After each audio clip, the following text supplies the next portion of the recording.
Iran Israel war ಬಗ್ಗೆ ಮೋದಿ ಪ್ರತಿಕ್ರಿಯೆ ಕೊಟ್ಟಿದ್ದಾರೆ. ಮಧ್ಯಪ್ರಾಚ್ಯ ಯುದ್ಧದಿಂದ ಭಾರತಕ್ಕೆ ಕಳವಳ ಉಂಟಾಗ್ತಾ ಇದೆ. ಭಾರತವು ಜಾಗತಿಕವಾಗಿ ಶಾಂತಿ ಮತ್ತು ಸಾಮರಸ್ಯವನ್ನ ಬಯಸುತ್ತೆ.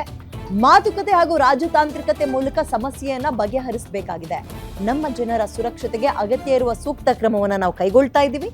ನವದೆಹಲಿಯಲ್ಲಿ ಮೋದಿ ಈಗ ಇರಾನ್ ವರ್ಸಸ್ ಇಸ್ರೇಲ್ ಅಮೆರಿಕ ವಾರ್ಗೆ ಸಂಬಂಧಪಟ್ಟಂತೆ ಕೊಟ್ಟಿರುವ ಪ್ರತಿಕ್ರಿಯೆ. ಕೆನಡಾ ಜೊತೆಗಿನ ಯುರೇನಿಯಂ ಒಪ್ಪಂದದ ವೇಳೆ ಮೋದಿ ಸ್ಟೇಟ್ಮೆಂಟ್ ಅನ್ನು ಕೊಟ್ಟಿದ್ದಾರೆ. ಇದರಲ್ಲಿ ನಾವು ಆಶ್ಚರ್ಯ ಪಡುವಂಥದ್ದು ಏನಿಲ್ಲ, ಯಾಕಂದ್ರೆ ಭಾರತ ಶಾಂತಿ ಪ್ರಿಯ ರಾಷ್ಟ್ರ. ನಾವೇ ಯುದ್ಧ ನಮ್ಮ ಮೇಲೆ ಯಾರು ಎರಗ್ ಬರ್ತಾ ಇದ್ದಾರೆ ಎಂದಾಗ್ಲೂ ಕೂಡ ನಾವು ಏಕಾಏಕಿ ತಿರುಗಿ ಬೀಳಲ್ಲ.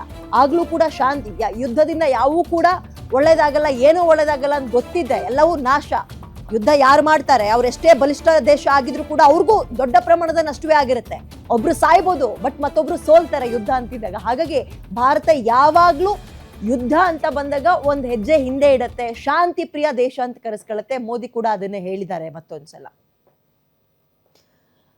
ಇರಾನ್ ವರ್ಸಸ್ ಇಸ್ರೇಲ್ ಯುದ್ಧಕ್ಕೆ ಸಂಬಂಧಪಟ್ಟಂತೆ ಒಂದೊಂದು ದೇಶಗಳು ಒಂದೊಂದು ರೀತಿಯ ಸ್ಟೇಟ್ಮೆಂಟ್ ಅನ್ನ ಕೊಡ್ತಾ ಇದ್ದಾವೆ. ಇದರ ನಡುವೆ ರಷ್ಯಾ ಮತ್ತು ಚೀನಾದ ಸ್ಟ್ಯಾಂಡ್ ಏನಾಗಿರುತ್ತೆ ಅನ್ನುವಂಥದ್ದು ಕುತೂಹಲ. ಮತ್ತೊಂದು ಕಡೆ ಭಾರತ ಇರಾನ್ ಕಡೆಯ ಇಸ್ರೇಲ್ ಕಡೆಯ ಅನ್ನುವಂತಹ ಪ್ರಶ್ನೆ ಬಂದಾಗ, ಯುದ್ಧ ಅಂತ ಬಂದ್ರೆ ನಾವು ಯಾರ ಪರವಾಗೂ ಇಲ್ಲ, ಶಾಂತಿ ಮೊದಲು ಇಂಪಾರ್ಟೆಂಟ್. ಅಂಡ್ ಈಗ ತಕ್ಷಣಕ್ಕೆ ಇರಾನಿಗೆ ಬೇಕಾಗಿರೋದು ಅತ್ಯಗತ್ಯವಾಗಿ ಕದನ ವಿರಾಮ, ಒಂದು ಬ್ರೇಕ್ ಬೇಕು.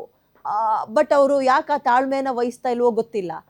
ಈ ಅಮೆರಿಕ ಒಂದೊಂದು ರೀತಿ ಹೆಂಗಾಡ್ತಾ ಇದೆ ಅಂದ್ರೆ ಹುಚ್ಚು ಕುದುರೆ ಓಡ್ದಂಗೆ ಓಡ್ತಾ ಇದೆ. ವೆನೆಜುಲಾದಲ್ಲಿ ಹೋಗುತ್ತೆ, ಅಲ್ಲಿಯ ಅಧ್ಯಕ್ಷನನ್ನ ಕಣ್ಣಿಗೆ ಬಟ್ಟೆ ಕಟ್ಟಿ ಗಂಟು ಕಟ್ಟಿ ಎಳ್ಕ ಬರ್ತಾರೆ. ಇರಾನಿಗೆ ಹೋಗುತ್ತೆ, ಅಧ್ಯಕ್ಷನನ್ನ ಕೊಂದೇ ಬಂದ್ಬಿಡುತ್ತೆ. ಸೊ ಅವ್ರನ್ನ ನಂಬಕ್ಕಾಗಲ್ಲ, ಅವರು ಒಂದ್ ರೀತಿ ಯಾವ ನಿರ್ಧಾರಗಳನ್ನ ತಗೊಳ್ತಾರೆ ಅಂತಲೂ ಕೂಡ ಹೇಳಕ್ಕಾಗಲ್ಲ. ಇದರ ನಡುವೆ ಇಸ್ರೇಲ್ ಮತ್ತು ಇರಾನ್ ನಡುವೆ ಸದ್ಯ ಕದನ ವಿರಾಮಕ್ಕೆ ಯಾವ ದೇಶ ಮುಂದಾಗುತ್ತೆ, ಯಾರು ತಿಳಿ ಹೇಳ್ತಾರೆ, ಸದ್ಯಕ್ಕೆ ಶಾಂತಗೊಳಿಸ್ತಾರೆ ಅನ್ನೋದು ಕೂಡ ಮ್ಯಾಟರ್.